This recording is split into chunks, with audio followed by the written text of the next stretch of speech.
Hey guys, it's Tammy. Welcome to my channel. I've been sniffing perfume samples as usual. I have had dozens and dozens of samples come in lately, and I just thought I would share a couple of the ones that I hear talked about a lot, just let you know what I'm thinking of them. So I'm gonna get started with Kilian Angel Share Paradis, the new Angel Share flanker. And I actually haven't heard a whole lot about this one. I don't know if it was a real big hit, but I was really interested in it because I thought it was going to be like an Angel Share flanker with less cinnamon. Cinnamon is the part of Angel Share that really bothers me. I can't do a heavy cinnamon note. It just isn't to my taste, and it just sort of bothers my nose and I just don't like it.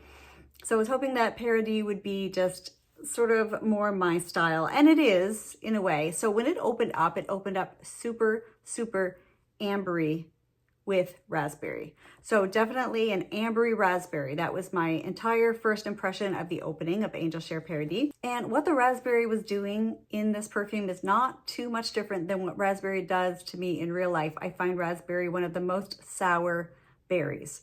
It's just not, it doesn't have the sweetness of strawberries or blackberries. Blueberries are sort of more mild. Cranberries are more sour than raspberries, but raspberries are pretty tart in my opinion. And I have raspberry bushes that grow in our yard, and those can get a little sweet at the height of summer, but they're sour. They're a sour berry. So to me, this perfume was very sour. It was a sour type of amber, a sour type of raspberry. I was even getting like hints of what I thought were spices like cloves and cinnamon, but if they had gone sour. The other thing about this perfume is I never really caught any whiffs of it. It didn't seem to project off of my skin. Usually when I'm testing a perfume, if I'm doing something, I catch a little bit of a whiff of it, but that didn't happen with this perfume. I had to put my nose right up to my skin in order to smell it, but I was fine with that because I really didn't care for this one too much. And I was having trouble really forming my thoughts on it. Usually I can find some comparisons to either a food or, you know, another perfume or something I could compare it to, but I was just having so much trouble just forming my thoughts on this perfume. It was sort of confusing to me. So I just kept smelling it and making notes and smelling it and making notes until I finally figured out what it smelled like. And there were two things that it really reminded me of. One is cooking sherry. So it was very liqueur, like raspberry liqueur sort of scent, but that liqueur was very sour, like a cooking sherry. And it even seemed to get a little bit more and more boozy, a medicinal type of booziness. And eventually it hit me what this reminded me of. My grandmother had a tonic that she used to give us. She kept it in the fridge so it wouldn't taste quite so bad. She had two types of tonics. One was a vitamin C tonic, and that was completely different. But this tonic was black. She poured it in the spoon and she'd make you take it. It was like a black medicine-y vitamin tonic. And that is what it smelled like to me.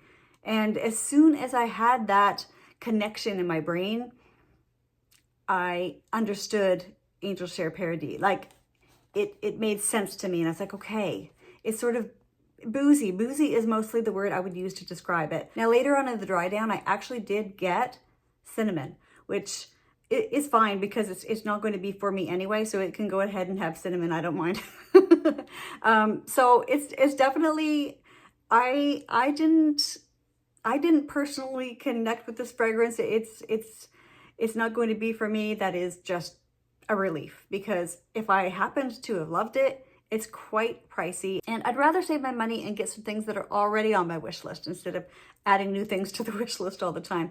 But why do I still want to smell everything? I just do. I can't help it. I wanted to smell it so bad. I'm gonna spray it out and see if anything's changed. It's not bad. It's not bad. It's not bad.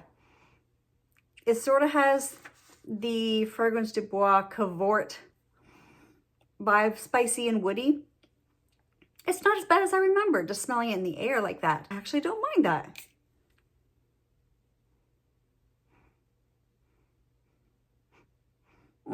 Yeah, no. Okay, maybe it's just my skin that's making it go sour. That's not bad. It's not bad, guys. It's not bad. No. For a while, I was thinking, like, this is so terrible, I wouldn't even dare wear it out in public. But now that I'm smelling it in the air, yeah, no, it's not bad. So the next sample I've been testing out is Pêche Mirage by Guerlain. And the first time I actually heard about this, a subscriber of mine, Nancy, she was watching a video where I talked about how much I love the note of peach, and she recommended it to me. And then I started hearing about it everywhere, so that made me want to get a sample even more. So I have been playing around with this one, And I like it. I like it a lot, unfortunately, because this is even pricier than Angel Share Paradis. So when I first sprayed it out, I got a blast of a soapy, woody peach. And I have to tell you, that is ideal for me. Like, I love soapy, woody fragrances. I love peach. The combination was perfect. I just love that first blast. I was like, okay, this is gonna be good. The other thing about this is it was actually projecting up to my nose without me having to put my hand up to my nose. It was literally, I wasn't just catching whiffs of it. I was just standing still and I was smelling it in the air around me just from spraying it on my hand. And what I was getting was a really sweet and pretty peach, but with so much complexity. That woodiness that I was telling you about, and that, I don't want to say soapiness. It's not soapy or anything like that, but it's just, I guess it must be a floral that I'm getting. But I was loving the fact that it was a sweet and pretty peach, but it had a woodiness and a depth and an earthiness in a good way, not like mud, but like a rich, warm spice, not a sweet spice. It has saffron. So that's probably what I was getting. And I think there's also black currant in it. And so that was intensifying the sweetness of the peach. It was just all around. It was just giving me everything I would want. Oh, okay. It has leather and osmanthus, sandalwood. Oh, okay. Yeah. Yeah. I was loving that. I want to say like grunginess, earthiness, like a depth that it had. I was absolutely loving that part of it. Now in the mid of the fragrance, that leathery earthiness, it overtook the peach almost a little bit too much, and the peach started fading away, and I was like, ooh, whoops, no, come back, where's the peach? It was reminding me more of a peach pit, that very woody type of scent. And it almost went so earthy that it was almost like dry crumbled tea leaves or something. It just really had that woodiness almost verging on an herbal type of woodiness. But then a few hours later, the peach came back out for me, and I was really happy when it came back. I'm like, there you are. So hours and hours later, it was giving me mostly peach. It was actually reminding me of Tiziana, Terenzi, Kirke, or any of those sort of fruity, I call them trident gum scents. Like, it's a musky type of fruitiness. Long story short, I like it a lot. I probably won't get it because of the price, but you never know. You never know. Let me just do another blast of this. I like it. I like it. Yeah, I really like this one. Yeah, and I love peach. I'm a sucker for peach. So if you don't like peach, I would say probably no. But if you love peach, but you also love that leathery, earthy woodiness too, at least get a sample. Now, everyone has been freaking over Jasmine Freak. So of course I had to get a sample. I couldn't be left out. I have terrible FOMO. If everyone else is smelling something, even if I don't think I'm gonna like it, I wanna smell it too. So Jasmine Freak is by room 1015, and it actually has mango in it, and that's what makes it a little bit different than just your typical jasmine scent. Now, when I first sprayed it out, I can't say that I actually got mango per se. I got floral. It was heavy floral, definitely tropical florals. And my gosh, did it ever remind me of Guerlain Terracotta. Wow. Wow, did it remind me of that. In fact, the whole way through, it really reminded me of Guerlain Terracotta. I sort of wish I still had my bottle. I sold it last year, but I kind of wish that I had kept a little decant of it just so that I could compare it to other things. And in this case, I would have loved to compare Jasmine Freak to Guerlain Terracotta, because that's what it strongly reminded me of. If I compared them side by side, I could say, well, I'm such a fool. Of course, they're nothing alike. I don't know until I compare something side by side, but in my head, it's like, this is Guerlain Terracotta. Like, this is what it's reminding me of. So I ended up comparing it to my tropical scents. I compared it to Alien Goddess. I compared it to Kayali Utopia Vanilla Coco 21. And I also compared it to Korloff Gold. Who remembers that? That's sort of like, I don't know, that's an OG tropical floral scent. And, you know, it did remind me of all of those, especially Korloff Gold. Especially Korloff Gold. Very much reminded me of that one. And that was comparing them side by side. Now, I did have to wait about 3 hours before Korloff Gold dried down to smell exactly like Jasmine Freak. Not exactly, but very similar. So it's so tropical. If you had told me that there was banana or coconut in this, I wouldn't have questioned it for a second. Yeah, it's very banana-y right there. So is there ylang? I gotta find out. Yep, there's ylang and tuberose and jasmine. Yeah, it's super floral. So I have to tell you, I don't think this one is for me.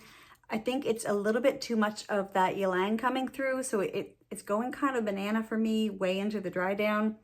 And I don't know, I have other tropical florals that I like a little bit better, and I never really do pick up the mango in it. Like, I just didn't. It's very extremely floral, not indolic or anything, but I would call it a heady floral. Like the florals just go to your head. They're very strong. And it's nice. I actually ended up getting rid of Guerlain Terracotta because the florals intensified over time in that one to me, and they became much more banana-like. And so for that reason, I probably would not go for Jasmine Freak, but it's beautiful. It's really lovely. And if you like that, and if you're missing that in your collection, I would say it's gorgeous, but it's not gonna be for me. So I also get a sample of Essence Vanille by Marsté, and I really like this one. It is super nice. It has vanilla and lime and coriander. That's the only notes that I see listed. And I'm telling you, people have said it smells like a key lime pie, and they're right. It does. It totally smells like a key lime pie. My brother-in-law makes a key lime pie every year at Christmas time. He makes it gluten-free for my sister and I, and my son. He's in Australia, but he's also gluten-free. And yeah, it's very sweet, very dessert-like, very much like a key lime pie.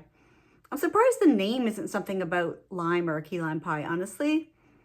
I mean, vanilla, I guess, yes, but the main star player to me is that lime. And I think sweetened condensed milk is one of the ingredients in a key lime pie. And I feel like that's the level of sweetness and creaminess that I'm getting in this fragrance.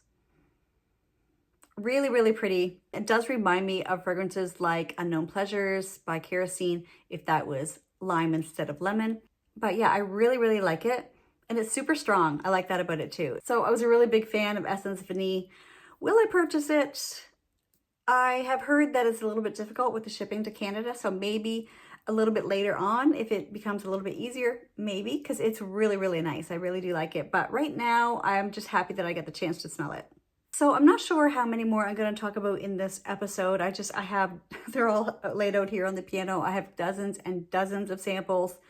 I want to talk a little bit about demystifying fragrances. You sometimes hear such hype around a fragrance that your mind goes crazy thinking of what this fragrance might smell like. And then when you actually get the chance to smell it, the mystery is kind of gone and you realize, oh, okay, it's just this. It's the experience of getting to smell it, which is so cool. A couple of fragrances that I have demystified for myself. One I had heard about a couple times, but then I saw a TikTok on it. And I'm going to try to link that TikTok in the description box for you guys. The way she described this perfume made it sound like nothing else that has ever existed on the planet. She influenced me so hard. I felt like I had to smell this perfume, and I couldn't find it anywhere, but I found it on Yana's site, The Scented. Yana here on YouTube, I know everybody knows her. And I actually got a few samples from The Scented this time. She had so many things available, like Essence Vanille was hard to find a sample of, so I was very thankful that she had some of these harder to find ones in stock. But the one that I'm talking about in that TikTok is by Balmain, and it's Carbone. And apparently there was an original Carbone. It's not that, it's a new version, and it's a completely different fragrance. Now, according to her, everyone chased her down, wrote down the name of it. No matter where she went, she got compliments on it, and people were basically falling at her feet over this fragrance. Okay, so when I first sprayed it out, I thought, okay, this is sort of my vibe. It's sort of a dry, woody scent, and it had depth to it. It was nice. It was nothing groundbreaking, but I'm like, okay, this is nice. Let's see what develops. Well, that evening, minute after minute went by, and I was getting such a familiar smell, you guys. I knew I recognized it, and it wasn't coming to me. I knew I was going to have to resort to Fragrantica. I knew it. I try to think of things on my own. I really want to exercise my comparison brain where I can actually like recognize a scent and then name it. If I had to give myself a little bit longer, I would have been able to figure it out. but I just couldn't wait because it was driving me crazy. It was something so familiar. I knew it like the back of my hand. And good old Fragrantica saved the day as soon as I saw a picture of Amouage Guidance. It's identical. Now, so many people love and adore Amouage Guidance that I'm not surprised she actually hyped it up as she did, because she probably does get that many compliments on it. But if she just had said it's an exact clone to Amouage Guidance, not that they tried to copy them, I just mean like they smell exactly the same, like exactly the same. But the main difference is the opening. I really much prefer the opening of Carbone. Ever since the very, very first time I smelled Guidance, and I hyped that up for myself big time, and I actually reviewed it in a sample sniff video. I was sitting right there and I hyped myself up, and even in the video you can see me just like, okay. And I sprayed it and you could see it on my face, just pure confusion. I didn't know what the heck I was smelling. That opening of Guidance is so weird. And I think even people who love Guidance understand that the opening is really strange and really different and not comparable to anything else. So the opening of Carbone is so much nicer to me. As I said, it's very woody and pleasant, sort of a musky, sandalwoody scent, like just really nice, something that's very my vibe. Now, the fact that it dried down to smell so much like Guidance kind of takes it off my list, because Guidance, as much as I have been on again, off again with it, I'm usually off again. I just can't bring myself to be a Guidance girl. But just being able to smell something for myself, that's what it does for me. It gives me an answer to life's questions. I'm like, what is this smell that, and if you watch that TikTok, you'll see like how she described it. You couldn't help but be influenced by that. But she may not know that it smells just like Guidance. And maybe other people wouldn't think that it does. Yeah, they would, because it does. And Guidance 46 are both mentioned in the Reminds Me Of section on Fragrantica. So thank you, Fragrantica, once again for helping me figure out what something smelled like, and when something's just driving me crazy and I can't wait any longer for my brain to click into what it is, and it eventually would have, because it's obvious what it smells like. So anyway, but the opening is much better on this one. So am I gonna get it? No, but I love the fact that I have gotten to smell it. And another one that I demystified for myself is one that I've heard so much hype about, you guys, and I try to force myself. I don't know why I do it, but there's something in me that just wants to find a cherry scent that I love. Now, I have Lovefest Burning Cherry by Kayali, and it's pretty good. It's one of the best cherries I've found. I just don't click with cherry scents. I just don't. Lovefest is pretty good because it has that Palo Santo. It has a lot of woodiness and like depth and balance to it. It's not just plain cherry. And so, of course, having heard of Duchessa by Gritti for so long, I couldn't wait. And I even took a little video of myself smelling it for the first time, because I thought, this is gonna be it. This is gonna be the cherry that I love. I sprayed it out and I was like, oh, it's cherry. It's cherry. It's cherry. It's cherry. I don't know what else to say, but it's cherry. It's cherry. Now, give me a chance to expand on that a little further, I want to say. So I compared it to Lovefest Burning Cherry, and they are pretty similar. Now I'm finding that cherry scents all smell alike to me. But just give me a moment here. In the dry down, I would say that Duchessa probably is my favorite cherry that I have smelled. I still don't think I'm ever going to be able to force myself to love cherry. I want to.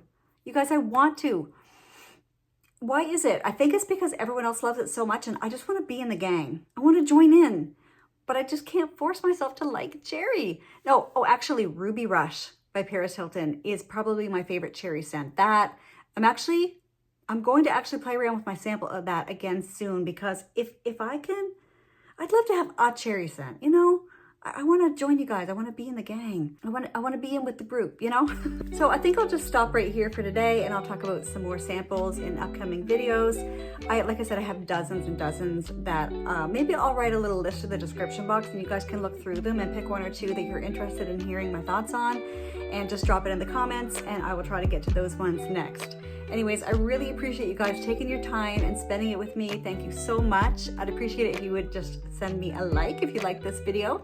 Make sure you're subscribed, and I'll see you in the next one. Bye.